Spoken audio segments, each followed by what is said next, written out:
Ano, nakaupo So, ibig sabihin, pag tumataas ang value, bumababa ang ekonomiya sa atin. Yes. Yun Kasi ang dahilan. bumababa ang pera natin, sir. Eh.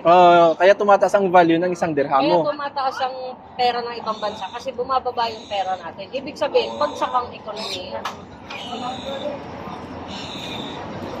Grabe Oo, pangyayari sa dati atin. ng 15.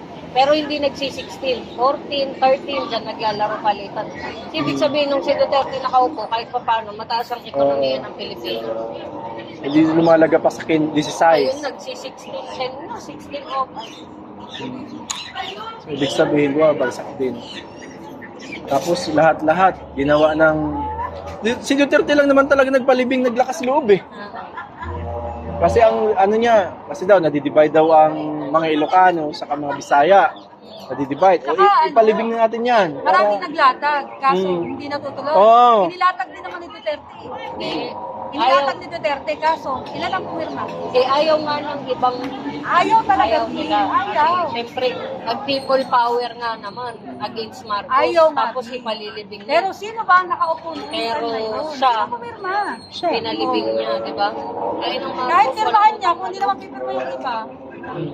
Kasi nilatag na naman. Dami naman naglatag. Dahil naglatag. Kaso Doon lang walang sa kanya lang talaga sa kanya natuloy. lang natuloy. Kasi nga bakit? Naniwala sa kanya. Naniwala siya kay Marcos.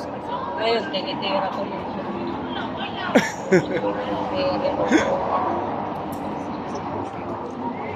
Yung Bawa pala, lang kasi matanda naman. Pero, Tsaka maganda naman talaga yung ginawa niya eh. Kahit saan bansa naman okay lang talaga. hulihin eh, pero yung gano'n.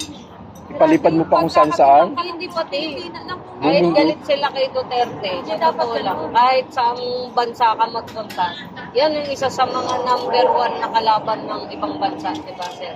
Drugs talaga. Drugs. Wala na magagawa eh, kasi third world country tayo, wala tayong masyadong power. Mga tao di naman nakikinig sa mga gobyerno, ibang kawani ng gobyerno, kasabwat din, di ba? Tama. Kaya maganda yung mga plataforma niya noon. Marami siyang natulong. Kagaya natin, OFW dati. Ilang taon ka pa lang dito, puta, magre-renew ka na ng passport mo. Oh.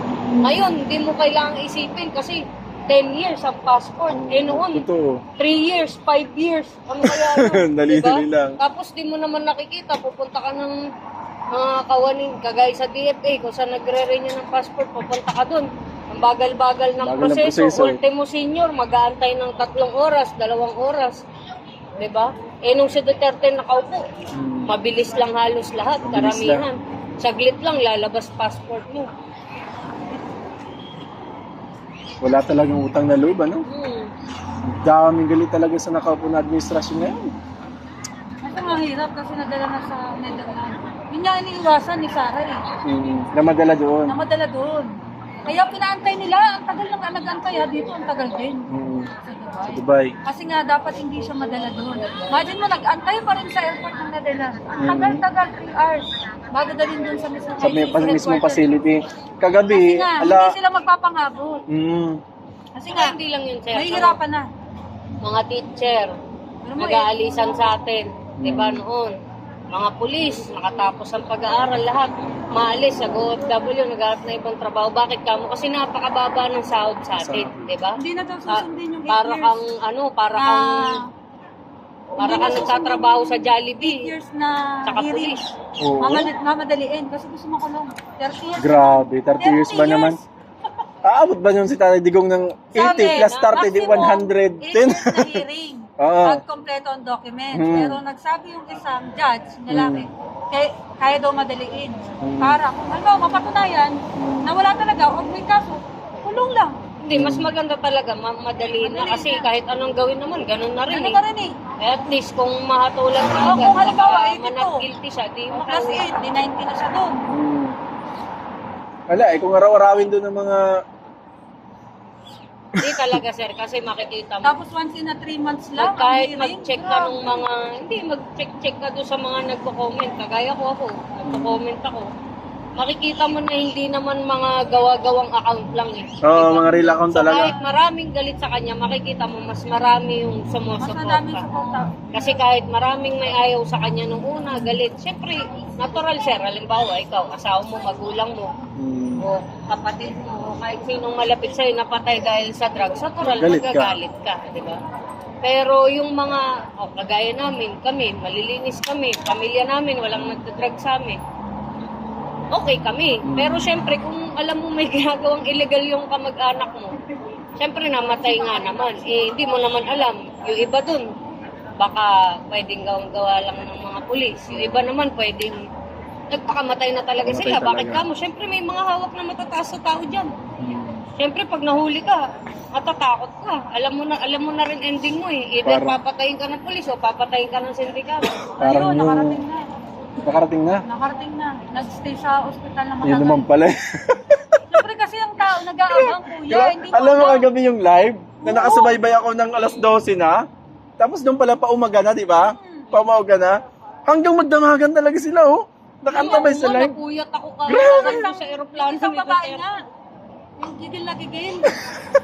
Ito lang yung isang tao na Haba ng inabangan ng buong mundo. No? Ako nakawang ako dun sa Ay, plane. nakaposa sa airport ng Japan. Hmm. Nakapost yung picture ni Kiara. Grabe, ano? Yung nag-post. Ano Isang bang klaseng vlogger. tao si Duterte? Ano? Ano yun? Pwede ba niyang picture? Eh, saka, di ba? Mm. Ewan ko kung alam, Makaplate siya eh. ewan ko sir, kagaya mo, ikaw, kung alam mo, siya ang presidenteng pinakamalaking naibayad sa utang ng Pilipinas. Oo, di ba? Grabe, ano? Kasi kung halimbawa, hindi ko lang matandaan exact, halimbawa, ang nababayad lang ni presidente 1 milyon. Bilyon ang binayad niya, na mas mataas, kaya bumababa yung utang Yun ang natin sa dahilan. World Cup. Oo, yun ang dahilan Yun ang mga din. nagawa niya na hindi nakikita, kagaya ng, alam mo naman, mga kagamitan ng army, ng pulis, mga bulok. Oo, mga bulok. O, di ba? Ang dami niyang binili ng mga... Naging sa bago. sa ibang presidente, ilang presidente na upo, walang nabili. Sinasabi mo walang pundo. Mas meron Oo, naman may pala. mga project. Okay Oo. naman, kagaya nung MRT sa Quezon City na bagong tayo. Mm. Oo, kay Aquino pa nag-start yun, kay Gloria pa. Pero, saan nagsimula yung paggawa? Oo. Nung nakaupo siya. 'Di ba? Kasi syempre may mga proseso 'yan eh. So, ang tagal inabot, isipin mo, natapos na ng isang presidente yung termino, hindi na papasimulan yung mga project. Bakit? Kasi may corruption syempre. Hindi naman na yun mawawala sa atin. Pero napupush kasi nga siguro Yung may nakaupo may na matino. ginagawa siya. Oo. Yun lang yun eh. Parang sa barangay na lang namin mismo. Ako, Tubong Masbate. Ako, liblib na lugar talaga. Bayan ng Aroroy. Alam mo yung akala na may pangarap na lang yung kalsada. Nagawa Nang siya. naupo si Duterte at yung Build program, nakarating ang puro bills. Hindi, actually, Sabi, magaling dagat kasi naman din kami. si Lenny. Kaya lang, nung time na yun kasi, ang kapartido niya si Marcos. Oh. Kaya yung ibang taga Bicol, syempre nagalit din sa kanya dahil marami din may gusto kay Lenny. Ako gusto ko rin si Lenny. Kasi Sa Bicol tayo eh. Oo, lolo ko Bicol, mga barkada namin, mga taga Bicol din. Alam na magaling din talaga si Lenny. Kaya syempre marami talagang taong galit sa kanya, mga nakatanim na. Pero dapat tignan nila yung ginawa. Kasi hindi mo pwede ikumpara kay Marcos sa yung dating Sa matanda, Marcos. sa Pulakay. Kasi ilang taon nakaupo yun. 30 years, mahigit. Diba? Oo. Eh si Marcos, ay si Duterte, isang termino lang, pero ang daming nagawa. Pwede naman pala. Diba? Pwede naman. O kagaya nung sa lisensya na lang. Oo, Nasa lisensya. Pinas kami, sir. Ako, 10 taon. every 2 years ka nagre-renew noon. Pumunta ka ng LTO, wala kang makikita. Ang mga computer, bulok. Punta, magsusulat ka pa. Labasan ito ng Diba? gano'n, sa Manan. Pero nung Totoo naupo si kasi. Duterte, 5 years, 10 years, di ba gumanda? Kasi ginagawa niya ng bilang presidente kasi sir, kahit sino, kung may utak ka, alam mo na hindi mo kayang kontrolin yan. Diba? Sabi ko nga sa mga kaibigan ko, parang company yan eh. Meron at meron kang empleyadong magnanakaw sa'yo. Meron Hindi mo talaga, makakontrol oo. yun. Totoo. Kasi kung ang kumpanya mo malaki, hindi mo kayang kontrolin. Same ng Pilipinas, may presidente. Kahit mabait yung maupo, yung mga mga ano yun, kawani, Mga kawani yung niya, sangay-sangay, mga nakapaligid sa kanya. Mga nagnanakaw, hindi mo alam. Kita mo, doon sa malilit na bakit mo sabihin na nababawasan yung corruption? Kada may nagre-renew ng lisensya, sir, every 2 years, pagpalagay mo na. Saan ba napupunta yung budget na yun, di ba? Hindi mo alam. O ginawa niyan 10 years, o edi maganda. Kasi walang List na yung hindi ano. mo kailangan, hindi kailangan maglabas ng Pilipino ng mga pera para mag-renew ulit. Tama. Kasi siguro, syempre matalino nga siya, hindi natin alam. Baka mamaya, sige, alam ko na, nanakawin nyo lang yan. O, diba? Sige, gawin natin 10 taon yan. Gawin natin 10 taon. Di na yun, di kayo makapagnakaw. List na yung nakaw. Kung may nakaw mo, kunti na lang. Diba? Ganun lang yun eh.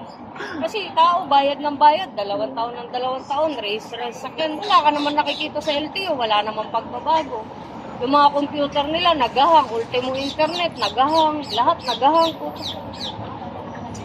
Magkano ang kuha ng lisensya? Magkano magpa-renew ng lisensya? Halos 2,000. Ilang tao ang merong lisensya sa Pilipinas, kahit yung mga So taga-probinsya. yung pondo talaga lumulubo din naman. Kaya lang, Pang hindi nakikita yung mga Pilipino. Ah. Diba bago po si Digong, ayaw nilang ipasok yung convergence oo. na internet. Oo, kasi mabilis yun, di ba? Mabilis yun. Mabilis yung convergence Tingnan mo talaga. yung PLDT ngayon, putang ina, nagbibigay na sila ng 20 Mbps. Kasi may ano na, Wala kasi competition. silang competitor. Okay, yun, isa sa dahilan. Yan, lumabas yung mabibilis na internet. Oo. Dati kaya 3 Mbps pa rin. Grabe. Sagad na yung 5 ah. Eh, meron naman palang itataas pa. Marami din siyang nagawa Kasi yung mga talaga. private, syempre maglalagay yan sa gobyerno na nakaupo. Wala. Hindi nila napagbigyan yung... Saka, Madami. Sa mga airport, ang daming Airport. tsaka di ba ilaglag bala, nawala nung nakaupo siya. May nag-viral din na OFW ah. Meron na naman. Yung may edad na? Hindi sa OFW sir parang magta-travel lang yata. Oo. Turista siya. Parang Eh, may anting-anting. parang anting-anting yata yun. Matatawa ka na lang, sir. Mm. Tayo Pilipino, ang dami natin pamayin. Lalo yung Oo. taga-Masbate ka. Yung mga taga-probinsya, marami tayong mga pamayin. Oo, tama. Ano naman kung may anting-anting, never naman binawal sa airport yan.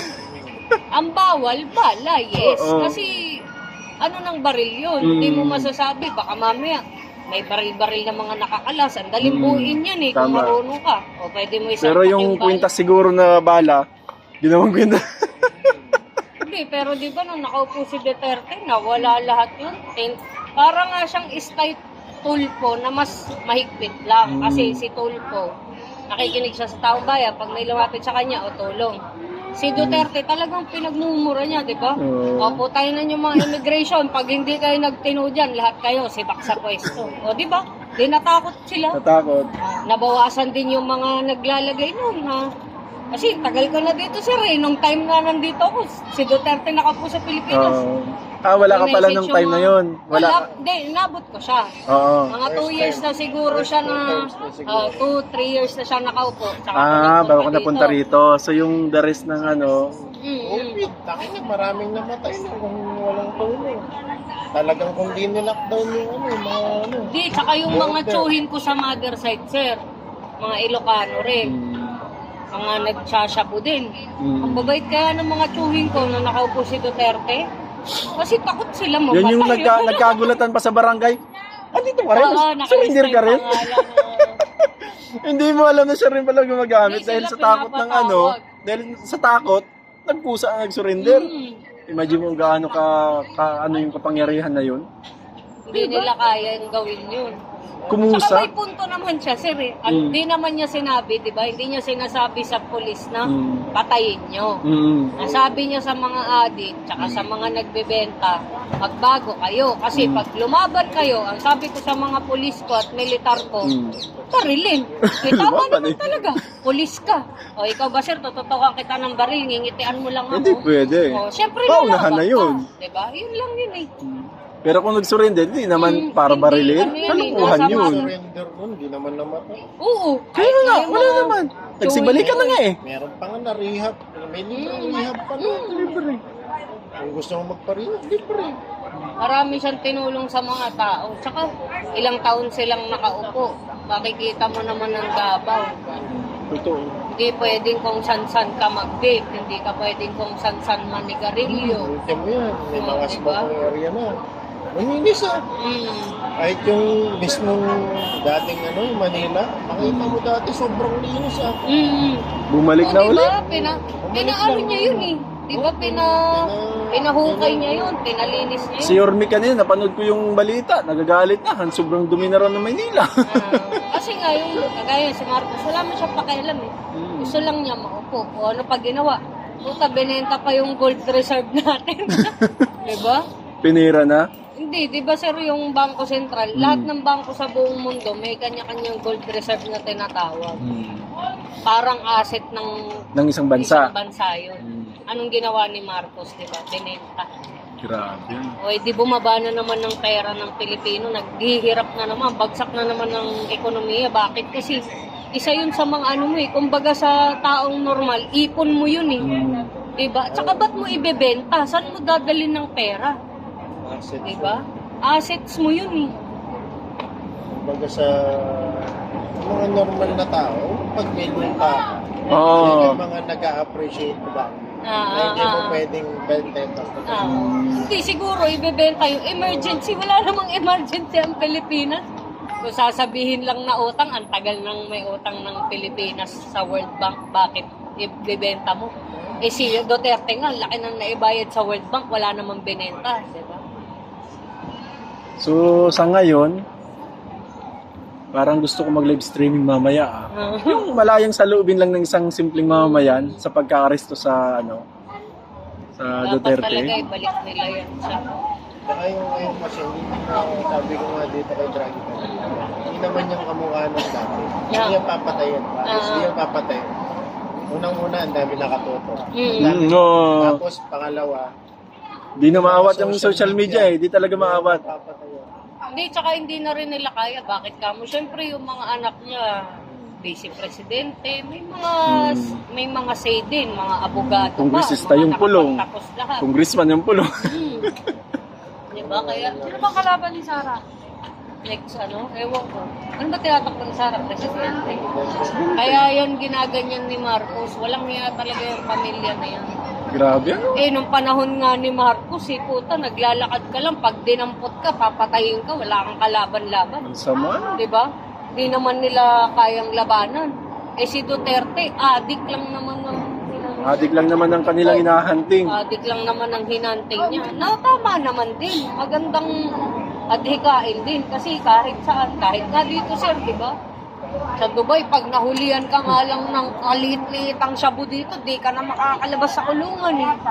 Di ka papatay, no? Eh, ganun din naman. Buhay ka nga, eh, nakakulong ka naman. Kulong ka diba? naman. Ilang taon bubunuin mo. Kasi kahit saang bansa, illegal yan.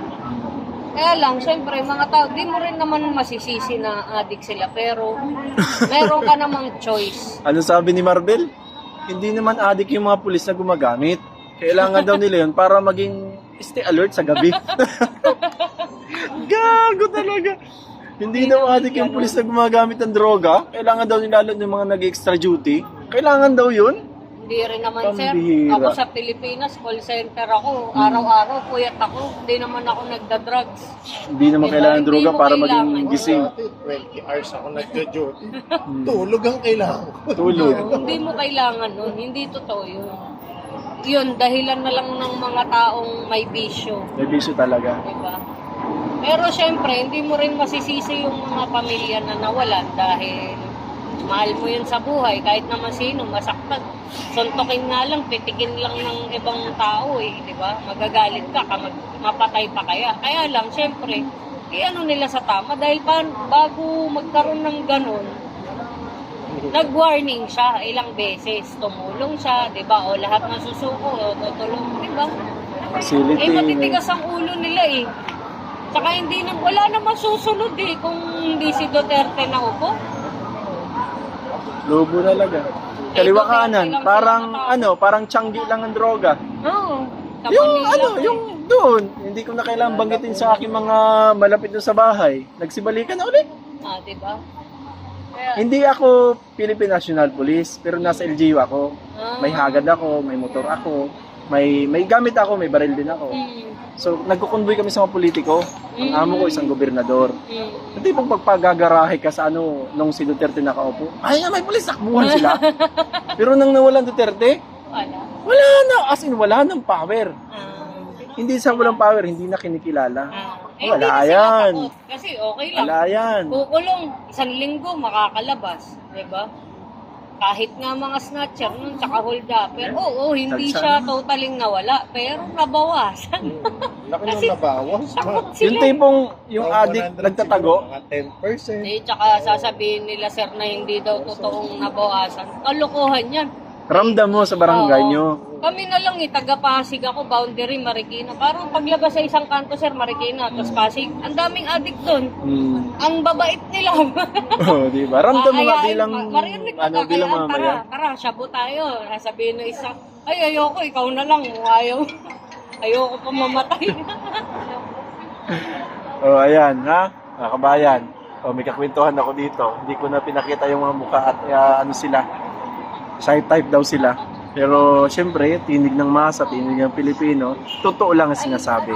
Hanggang sa muli po, mga kababayan ko, paalam.